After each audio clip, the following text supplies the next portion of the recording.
शक्ति की, भक्त और भक्ति की ये कथा महान। शिव महापुराण, शिव महापुराण, शिव महापुराण। ओम नमः शिवाय, नमः शिवाय, नमः शिवाय। ओम नमः शिवाय, नमः शिवाय, नमः शिवाय। ओम नमः शिवाय, नमः शिवाय, नमः शिवाय।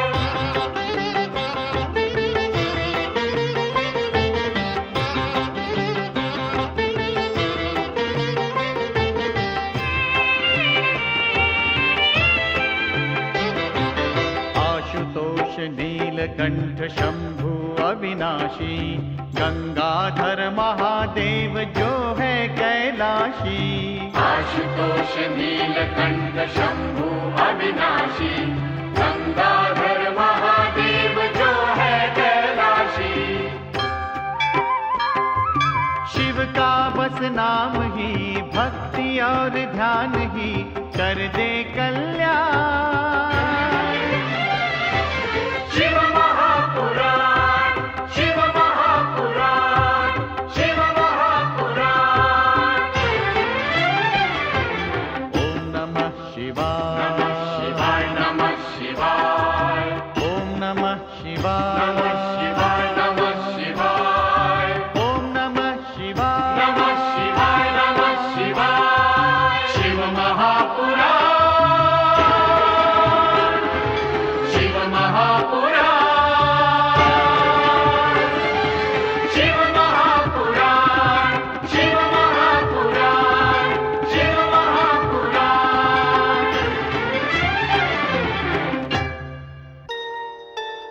माता शक्ति के नारी रूप में अवतरित होने का शुभ समाचार लेकर देवर्षि नारद प्रजापति दक्ष के राजप्रासाद में पहुंचते हैं। दक्ष पत्नी महारानी वीरनी इस शुभ समाचार को सुनकर हर्ष से रोमांचित हो उठती है।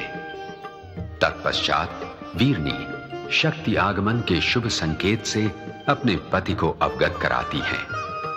दक्ष भी शक्ति अवतार के पिता बनने की बात सुनकर परम प्रसन्न होकर शक्ति आराधना का निश्चय करते हैं। दक्ष की यज्ञाराधना से माता शक्ति प्रसन्न होती हैं तथा अपने वचनानुसार वे अपनी प्राण ज्योति माता वीरनी के गर्भ में स्थापित करती हैं। महारानी वीरनी दिव्यता से आलोकित हो उठती हैं।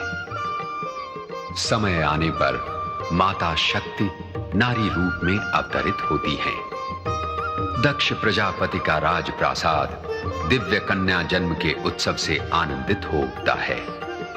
दक्ष कन्या सती जन्म लेते ही चंद्रमा में अपने आराध्य शिव के दर्शन करती है तथा युवती होने तक वही शिव भावना उसमें प्रस्फुटित होने लगती है।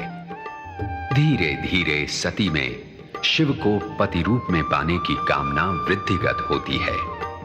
शिव भावना विष्ट सती पूर्ण निष्ठा के साथ नंदाव्रत द्वारा शिव की विशेष अर्चना करके उन्हें प्रसन्न करती है। शिव प्रथम बार देवी सती के सम्मुख प्रकट होकर उन्हें अपनी जीवन संगिनी बनाने का वरदान देते हैं। ये वरदान पाकर सती के हर्ष का पार नहीं रहता। दक्ष प्रजापति अपने पिता का आदेश स्वीकार करके शिव सती के विवाह की घोषणा करते हैं। सती अपनी सखियों के सम्मुख अपना हार्दिक आह्लाद व्यक्त करती है। हर हर महादेव। ब्रह्मदेव, जय हो देवाधिदेव महादेव की जय हो। स्वागत है ब्रह्मदेव। प्रभु, दक्ष प्रजापति ने अपनी पुत्री सती के साथ आपके विवाह की घोषणा कर दी है। आज्ञा दें तो कैलाश पर विवाह की तैयारी आरंभ कर दें। जैसी आपकी इच्छा ब्रह्मदेव। ये उत्तरदायित्व तो आप ही को ग्रहण करना है। जैसी आपकी आज्ञा भोलेनाथ। मैं भगवान विष्णु, इंद्र आदि देवताओं तक ये समाचार पहुंचा देता हूं। हर हर महादेव। नारायण नारायण। परमपिता, इस पुत्र के होते हुए आपको कष्ट उठाने की क्या आवश्यकता है? ये शुभ कार्य मैं स्वयं करूंगा। शुभस्य शीघ्रम। ब्रह्मदेव, यह शिवलीला तो आप ही के आग्रह का फल है।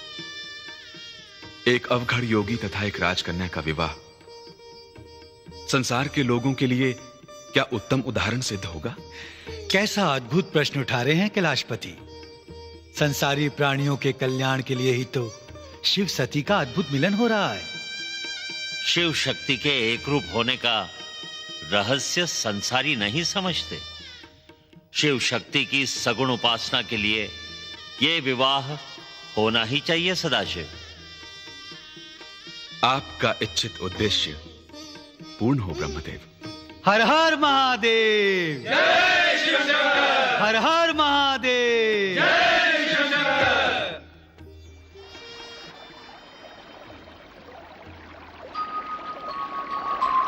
नारायण नारायण।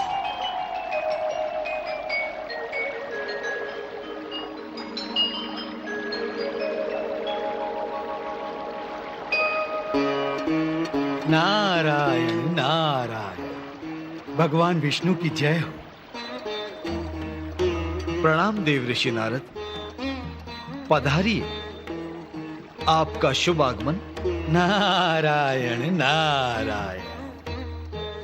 शुभ उद्देश्य से होता है प्रभु। जगत का सबसे बड़ा शुभ संदेश तो आपको मिल ही गया होगा। पिता श्री ब्रह्मदेव ने महादेव की ओर से आपको निमंत्रण भेजा है। शिव सती के विवाह में सम्मिलित होने की कृपा कीजिए प्रभु। अवश्य। ब्रह्मदेव ने इंद्रदेव, वरुण और कुबेर आदि देवताओं को निमंत्रण तो दे ही दिया होगा। निमंत्रण? नारायण नारायण। पिता श्री ब्रह्मदेव के उत्साह की तो बात ही ना पूछिए प्रभु। एक ओर वे मेरी भतीजी सती के पितामह हैं, तो दूसरी ओर भगवान शिव शंकर के अभिन्न साथी। दोनों ओर से इस विवाह के कार्य में धूमधाम से जुटे हुए हैं प्रभु। होना भी चाहिए। शिव सती का विवाह इस सृष्टि का सबसे बड़ा कल्याणकारी कार्य है। सृष्टिकर्ता ब्रह्मदेव के उद्देश्य की पूर्ति के लिए शिव विवाह अत्यंत आवश्यक है।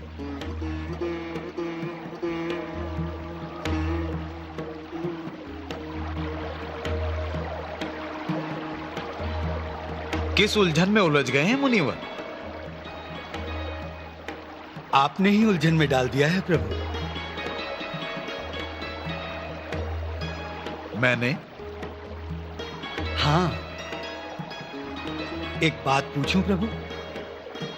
जो पूछना है वो तो आप पूछकर ही रहेंगे मुनिवर। तो फिर ये पूछने और ना पूछने का प्रश्न ही क्यों? प्रभु, ये शेष शैया कब तक सूनी रहेगी? सृष्टि कल्याण के लिए क्या ये कार्य आवश्यक नहीं है?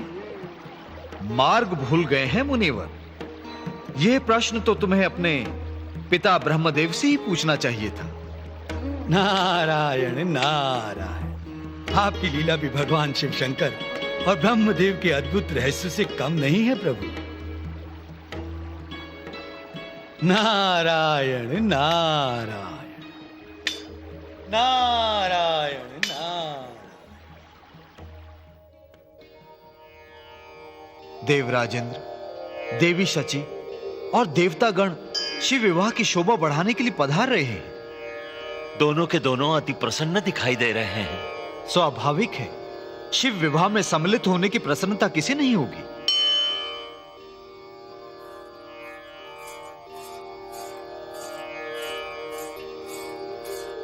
परमपिता ब्रह्मदेव की जय हो। प्रणाम विष्णुदेव। शिव सती के विवाह के मंगल अवसर पर हमारे योग्य सेवा की आज्ञा दीजिए। आपकी नहीं देवराजेंद्र, अब तो देवी शची तथा अन्य देवियों द्वारा शिव सेवा की बारी है। कैसी सेवा परमपिता? भगवान शिव शंकर का वर रूप में श्रृंगार करना आप देवियों का ही तो कार्य है। ऐसा श्रृंगार करना कि तीनों लोग देखकर आश्चर्यचकित हो जाएं। हाँ परमपिता।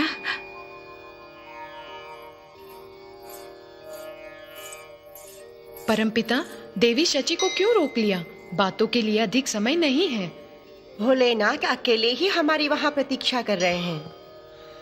यह तो चिंता की बात है। कहीं योगी महाराज समाधि में ना बैठ जाएं, अन्यथा उन्हें समझाना किसी के वश की बात ना होगी। चलिए चलिए, शीघ्रता कीजिए।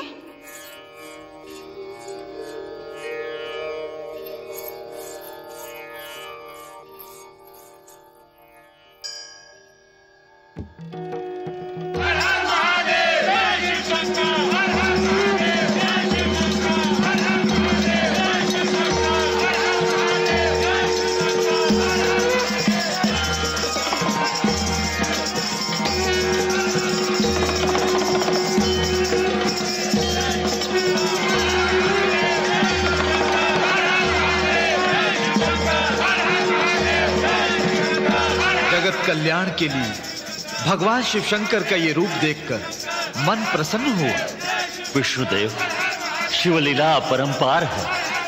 धन्य धन्य हमारे अहोभाग्य जो भगवान भोलेनाथ का ये रूप देखने का अवसर मिला।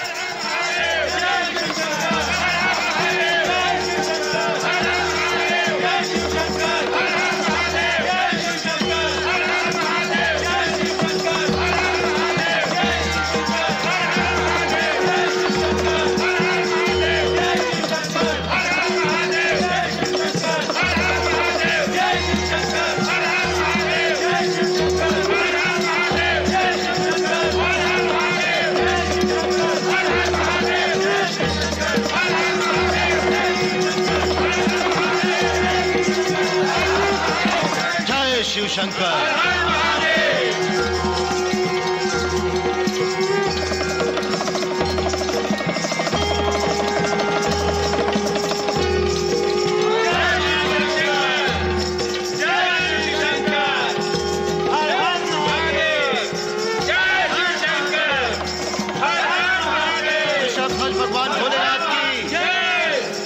ऋषभ ध्वज भगवान भोलेनाथ की, ऋषभ ध्वज भगवान भोलेनाथ की, ऋषभ ध्वज भगवान भोलेनाथ की।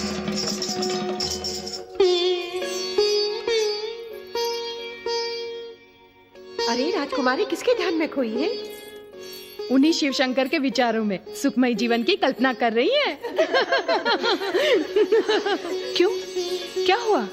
हमें तो कुछ नहीं हुआ, आप ही ध्यान में मग्न थी। आज तो अपने शिव जी का ध्यान छोड़कर अपनी सहेलियों की ओर ध्यान दो। सखी, तुम्हारे चले जाने के बाद हमारी क्या दशा होगी? मैं वही तो सोच रही थी। मेरी एक बात मानोगी? हाँ हाँ बोलो बोलो, तुम्हारी हर बात हमें स्वीकार है, बोलो। तो क्यों ना तुम सब मेरे साथ कैलाश चली चलो? ना माना। सुना है कैलाश पर बड़े उद्दंड शिवगण रहते हैं। अगर इतना ही डर रही हो तो फिर वियोग की बात ही मत करो। एक बात तो माननी पड़ेगी सखी कि शिव शंकर जैसे बैरागी को तुमने संसारी बना दिया। अगर तुम्हें भी ऐसा योग्य पति चाहिए तो मेरे जैसी तपस्या करनी पड़ेगी। ना बाबा ना, तपस्या तो हमारे बस की बात नहीं। हाँ, किसी पर नैन कटाक्ष चला दूंगी, बात बननी है तो बन जाएगी। एक बात पूछो सखी, वहाँ जाकर हमें भूल तो नहीं जाओगी? ये भी कोई पूछने की बात है? कैलाश पहुंचने के बाद शिव जी के साथ ऐसी रमेगी कि कुछ याद ही नहीं रहेगा। कोई माने या ना माने, मैं तो अपनी प्रिय सती के वियोग में जीवन भर आंसू बहाऊंगी। और मैं उन आंसुओं को पात्र में भरकर किसी सूखी फुलवारी को सींचाऊंगी। सुना है शिव जी हमेशा समाधि में रहते हैं। समाधि? अब काहे की समाधि? अब तो हमारी सखी के आगे पीछे मंडराते रहेंगे।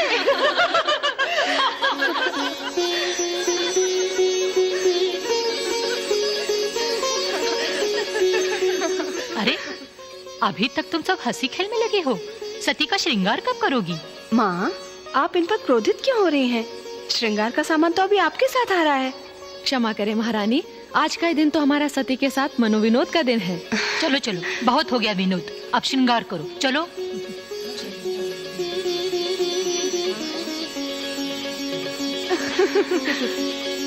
सुना नहीं, श्रृंगार में विलंब हो रहा है।